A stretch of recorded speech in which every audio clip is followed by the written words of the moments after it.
UAPB knocked off Prairie View A&M in a big game on Friday night that stood alone from the rest of HBCU football.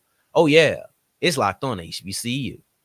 Play my music.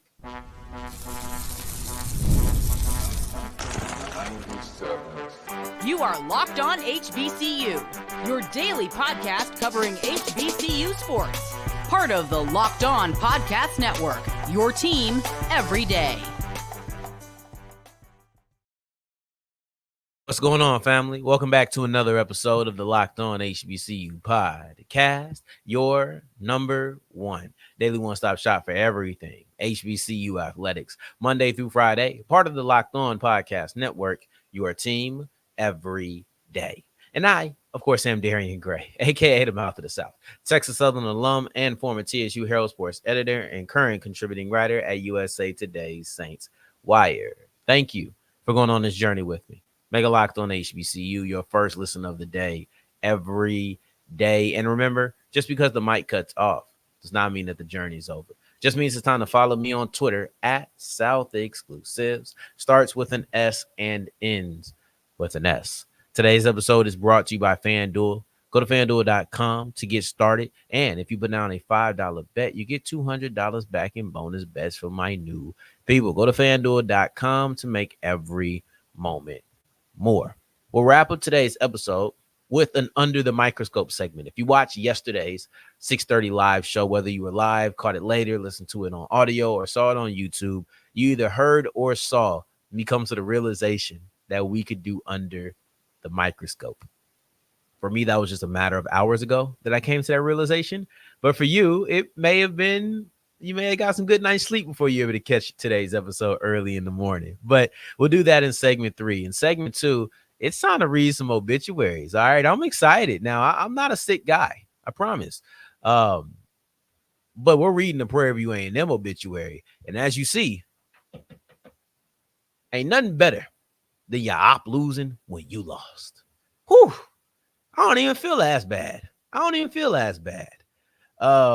PV took the L. But let's kick it off with University of Arkansas Pine Bluff, because this win means a lot. I think that this win has honestly shaped their perception for a couple of weeks, maybe even the rest of the year.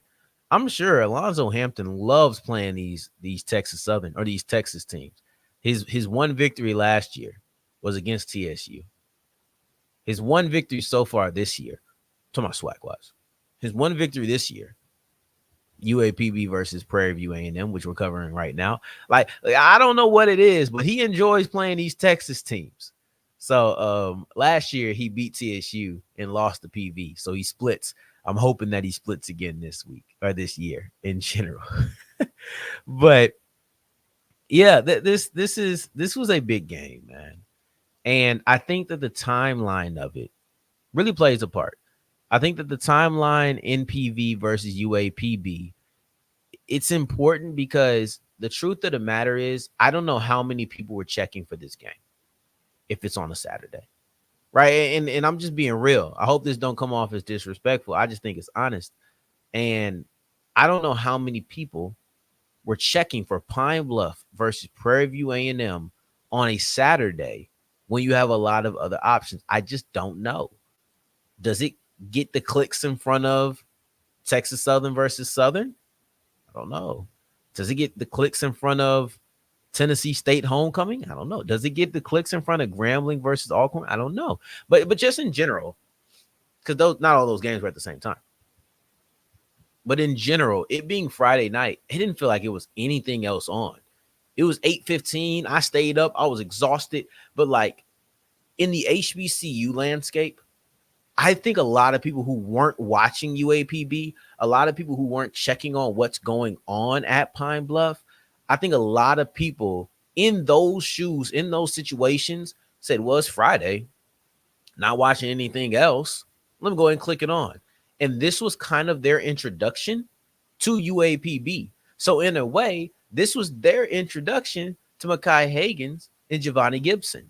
And boy, when I tell you this was a, for lack of a better term, breakout game for Javonnie Gibson, it was really just Gibson doing what he already does. But when you have it on an ESPN platform, not even ESPN Plus, but ESPN platform, when you have it on Friday night by itself, everybody gets to see it. Everybody gets to see the near 60-yard touchdown. Everybody gets to see him average 20 yards a catch when he averages 24 a pop throughout the rest of the season. Everybody gets to witness this, so you see what kind of monster that Javonnie Gibson is. You get to see the player that is now the leading receiver in the FCS. You get to see the person who has more than 16 yards per game, more than the next closest player in the top two. You get to see that. That's what you get to see on national television. You get to see the UAPB that was gritty, and you got to see the UAPB that they know you can never count out. But there goes the shift in perspective. There goes the shift in perception, because UAPB is no longer the team that's a tough out. UAPB is no longer the team that's like, they gonna give you everything they got. I've heard that comment about schools that don't win a doggone thing. Well, they gonna scrap, they gonna fight, they're gonna claw their way. You don't underestimate them. Being the team that can't be underestimated but also can't win it's not a flex. It's not cool. It starts off okay because you probably were just trash and you probably didn't have any fight. So then you get a little bit of fight and it's like, okay, well, we in these games now. It gets old quick, I'm sure. I've never been that. When TSU was bad, I don't remember hearing, well, TSU gonna give you a fight. Nah, they was getting whipped. But the point is, I do think that it shifts who you are. Just want to fall back real quick, and I want to read some of the stat lines by Javonnie Gibson. Because I forgot to give those to you. And then afterwards, then we can go and we can just kind of talk about the change in perspective. Perception. So after that first game against Arkansas, that wasn't great, right? It was 2 for 32. Then you go 6 for 172, 5 for 149, 2 for 42. That was against Central Arkansas. Then you go against Alcorn, 7 for 180. Then against PV, you go 9 for 183. So over the last 2 weeks, Javonnie Gibson has had 16 catches for 363 yards and 4 touchdowns. Welcome to HBCU, Lord. We're talking first team all swag. We're talking potential first team All-American. Flat out. If you're talking Javonnie Gibson at the rate that he is going, you are talking all conference stamp him. You're talking potential All-American first team player. Anyway, the perception is you now shift from the team that is the tough out. You now shift from the team where it's like, hey man, they're gonna fight, never count them out of a game, to a team that can get you. And that's different. I don't know how teams approach you. I won't speak on that, but like that is a different stigma placed on you, right? Because the team that wins one game a year, and it's like, oh, they always gonna fight. We still talk about them like scrubs. At least I do. Excuse me. I'm not gonna speak for everybody. I still talk about them like scrubs because you're not winning. But if you can get a couple of games, oh, okay, that changes things. And here's the thing. Well, PV's not even that good this year. I understand you may say that, and I will give credence to it. I don't think that's a silly thing to say. If you tell me that PV is not that good this year, I will agree with you. I will take that, right? But at the same time, name recognition matters. And PV has a name. If you're talking about this, UAPB or Prairie View might not be a great team this year. They may not have beat a great version of PV. But it's still Prairie View A&M. It's still a team that was in the SWAC championship. It's still a team that's been there 2 out of the last 3 years. This is still a school that name-wise, winning means something. And sometimes that's all you need to do. Sometimes name recognition is more prevalent than actual schools, right? And I just want to throw that out there. So Mekhi Hagans, good game. I saw a lot of potential from him. I hope that they get some better offensive alignment. I hope that they find a way to not really rely on his arm, or excuse me, on his legs as much. But I saw some things I liked from him. I saw some things that I like from him. He's very athletic. I think he has a strong arm. Yeah, I don't have too much to say about Higgins. I've heard a lot said about him. I was more concerned with Gibson and highlighting that. But I do think that Higgins showed a little bit of potential, specifically in that first half. But now let's look at the other side, because there's another team involved in this game. UAPB didn't just go out there and play themselves. They played Prairie View A&M. It was a close game, so I can't even say that it wasn't. But I do think that the impact on PV is even more significant than it was on UAPB. And I'll look at that as we continue with Locked On HBCU. Today's episode is brought to you by Roy. Now, listen, Locked On HBCU fans, it's time to recognize our Roy Player of the Week. So far this season, we've pulled over $10K to support players on Roy. Micro deposits lead to the massive change, and with the Roy app, you can direct your support to the athletes you love, ensuring that all funds go to a specific player. And remember, if they don't make the decision you want, you can always pull your money. So it's kind of like no risk, no reward. You're paying for a certain service. You're not getting that. All right, cool. Take it back. This week, I'm supporting Javonnie Gibson, right? Like, I pitched in $100, and I'd love for you to join me, because even $10 can make a difference. Let's show Javonnie Gibson the love and keep him connected to our school. Sometimes when you lead the country in yardage, people will come to poach you. People will come a calling. These kind of decisions can help you go far. So download the Roy app, join the NIL game with no subscription, no fees, and check us out on Instagram, Facebook, and X at Roy_return for more info. As we continue rolling on today's episode of Locked On HBCU, I appreciate you for making this your first listen of the day every day. For your second listen, check out Locked On LSU. That was a great game. Watching that game late Friday night or late Saturday night, phenomenal game. Matt Moscona, phenomenal host. So go ahead and check him out. I think that was something a little bit special. But yeah. Let's look at PV. I'm not a big obituary guy. I'm not a big funeral guy, but I would try my best. Here lies Prairie View A&M. Born August 31st, 2024. He went to a better place on October 11th, 2024. It wasn't a long life their season had. Many players and many teams are still playing for something greater, right? So I would say that Prairie View A&M is survived by the rest of the SWAC, minus Mississippi Valley State. There was a time in which we thought that they would be real competitors. Then they lost their first game of the season. Little did we know that that was going to be indicative of who they truly were this year. And that is a team that gets out early. Kind of like what happened in that game. They were out of that game against Texas Southern fairly early. They're out of the SWAC West race fairly early. Am I calling them dead premature?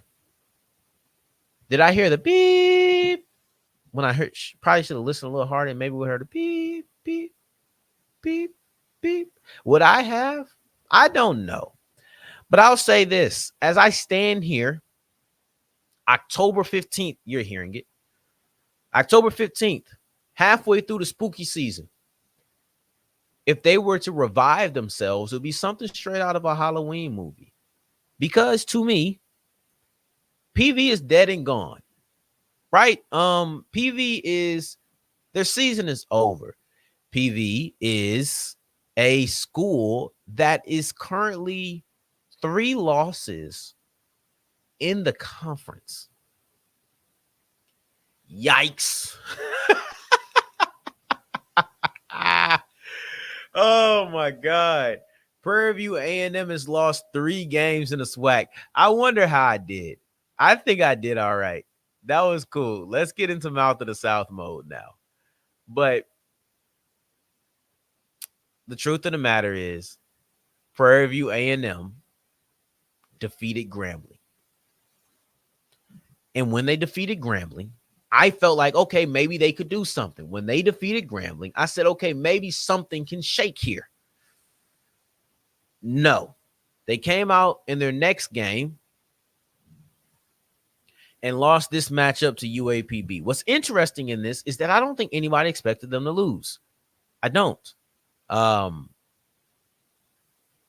But they did, and that gave them 3 losses inside the SWAC West.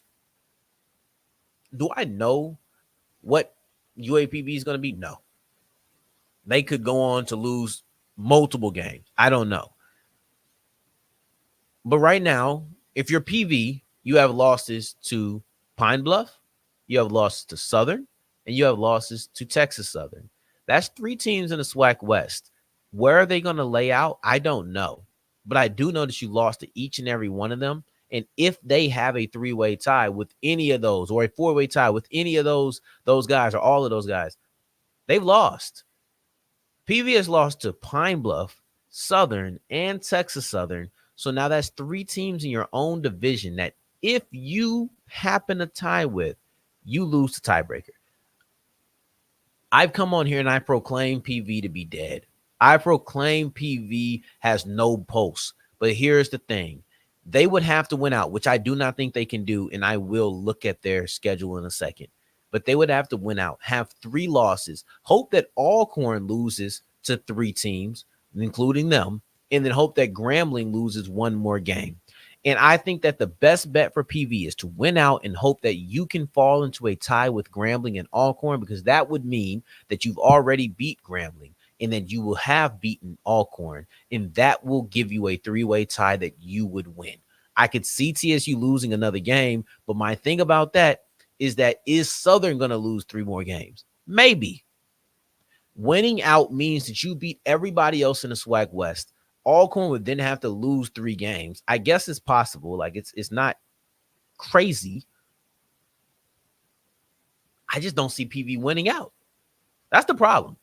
If PV wants to win the SWAC West, they have to win the rest of their games, and they'll need a lot of help. They'll need Grambling to lose 1 more matchup, which could happen. You need Southern to lose 3 games, which could happen because Grambling, they haven't played Grambling, they haven't played Southern. Excuse me, you would need Southern to probably lose 4 games. Once you get into the 3- and 4-way tie, it gets a little too much, right? But the best bet is to find yourself at the top of the SWAC West with a 3-way tie with Alcorn and Grambling, because you will have beaten Alcorn in this situation, and you have already beaten Grambling, and you would win a 3-way tie. But you've already lost to Southern. You've already lost to Texas Southern. It's going to be tough. If you lose to Alcorn, I don't think I was premature, but that would be the absolute final nail in the coffin. To make it even further, let's look at what PV has on the schedule. PV still has to play Alabama State. Could they win that? Maybe. Looks a little bit easier than it did at the beginning of the year. But at the same time, they have a defense that is crippling, that is suffocating. And I don't know if they'll beat Alabama State. FAMU, I don't think they're beating FAMU, period. They still have to play Alcorn. That's another really tough game. It's going to be a challenge for PV to win out. Then they have Valley, but I was naming tough games. Second shot. Sheesh. Second shot. Oh, man. Valley's going to beat us one year. I remember when Valley beat us in college. I was ashamed. Oh. I was so sad. Oh, my God. I've never been so sad after a loss. No. That one year, I think I watched the PV comeback. And then one year, I think, what's his name? Dewani Tucker? Did I just make that up? I think he had like some really big games on us. But that Valley game, that was a sad day. That was a sad day. But it's over, PV. It's over. And I'm going to keep it simple and plain. You've lost to too many top dogs. You've lost to, I don't scratch that. Let's keep it simple and plain. You've lost to too many people in your division.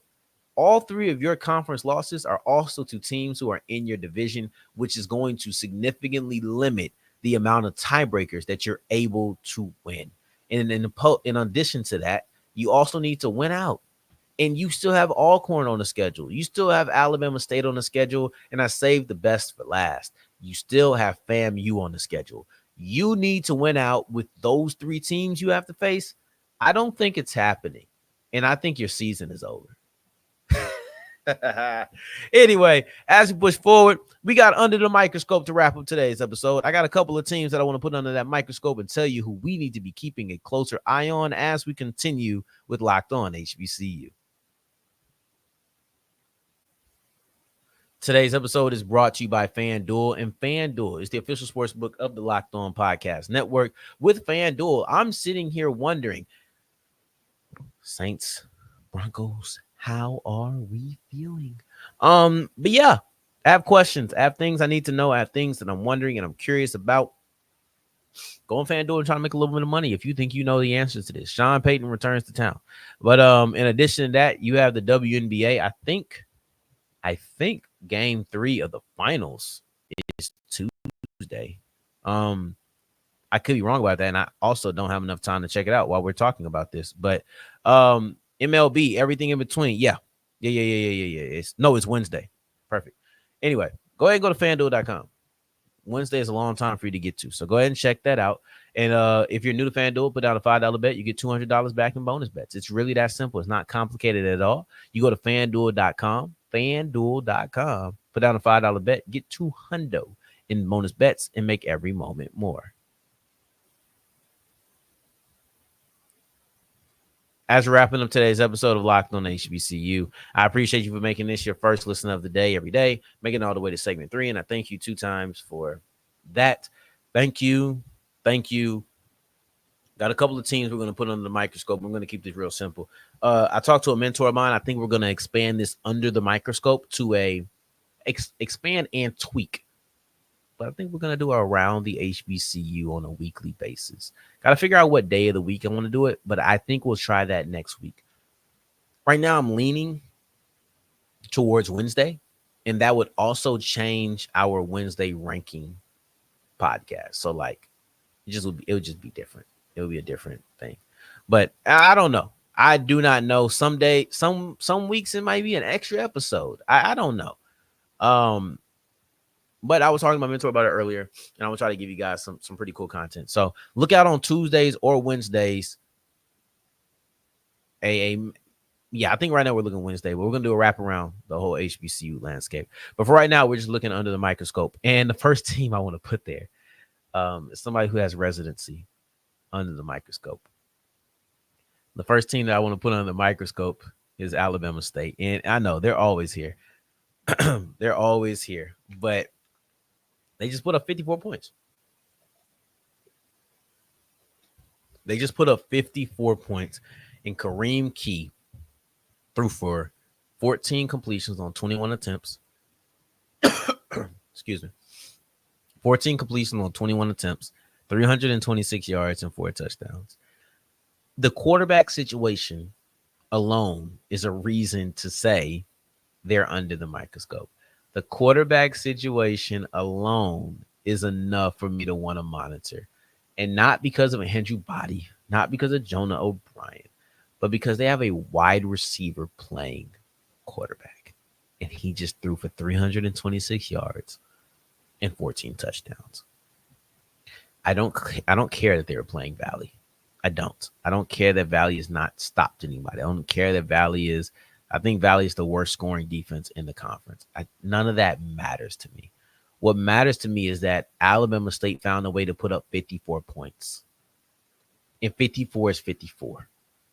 Right? And they did it against FCS competition. That means something. I won't sit here and say it means they're back. Right? Like, I feel like I fell into that trap with Bethune-Cookman.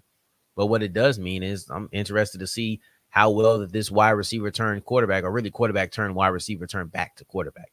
But I'm interested. Like, this has me bought in. You know, you ever watch a show that's like, I'm not really feeling this, but this storyline right here keeps me pulled in.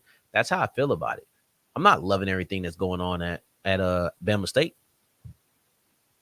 I love the defense, but that offense is a storyline that makes you want to stop watching the show.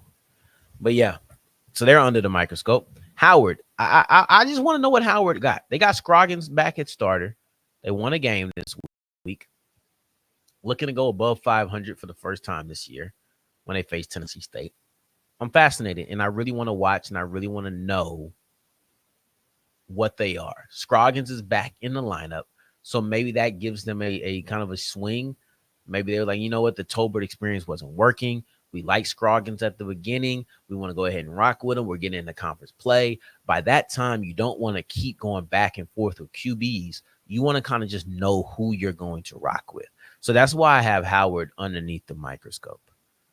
For Tennessee State's trying to get 6 wins. I think that, and they play Howard, ironically. Howard and Tennessee State played this weekend. But they're looking for their first 4-game win streak since 2021.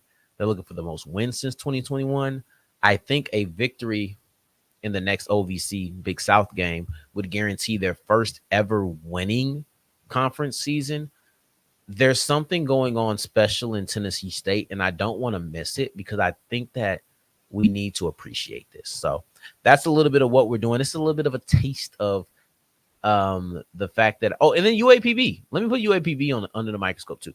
But this is for positive reasons. I just want to see how you react. How do you respond to your win over PV? Grambling comes to town next, or maybe you go to Grambling. I'm not sure. But Pine Bluff faces Grambling. If Pine Bluff knocks off Grambling, hold up now. Then we might need to have a conversation. Grambling, I'm not gonna read your obituary because I actually got love for you. But PV, I now pronounce you. Well, that's more wedding, but you did.